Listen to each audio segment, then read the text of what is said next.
நண்பர்களே, இன்று நான் சொல்லப்போகும் இந்த கதை உங்க வாழ்க்கையை பார்க்கும் பார்வையே மாற்றிவிடும். இது ஒரு சாதாரண கதை இல்லை. இது மனதை அடக்க கற்றுக் கொடுத்த ஒரு உண்மை போதனை. வணக்கம் நண்பர்களே, நம்ம சேனலுக்கு உங்களை அன்புடன் வரவேற்கிறேன்.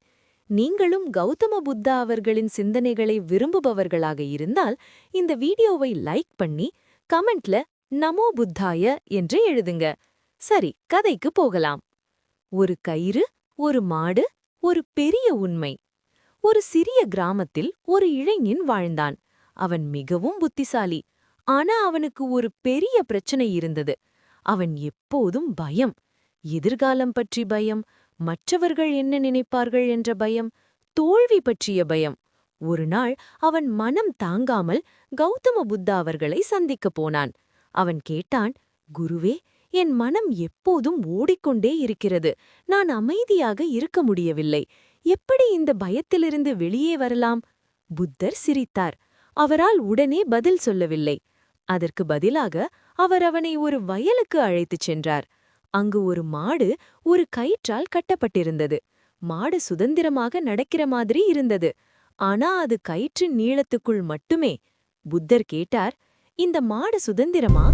இளைஞன் சொன்னான், இல்லை குருவே, அது கயிற்றால் கட்டப்பட்டிருக்கிறது. புத்தர் மெதுவாக சொன்னார், மாடு கயிற்றால் கட்டப்பட்டிருக்கிறது. ஆனா நீயோ உன் எண்ணங்களால் கட்டப்பட்டிருக்கிறாய். அவன் அதிர்ச்சியடைந்தான். உண்மை அங்கேதான். புத்தர் தொடர்ந்தார், இந்த மாடு கயிற்றை அறுத்தால் அது சுதந்திரம் பெறும். ஆனா உன் கயிறு எது தெரியுமா? என்ன ஆகும் என்ற எண்ணம், நான் தோல்வி அடைந்தால் என்ற பயம், அவர்கள் என்ன சொல்வார்கள் என்ற சந்தேகம். நீ வெளியில் யாராலும் கட்டப்படவில்லை, நீயே உன்னை கட்டிக் கொண்டிருக்கிறாய். அந்த வார்த்தைகள் அவன் மனதை குலுக்கியது. புத்தர் ஒரு சிறிய பயிற்சி கொடுத்தார்.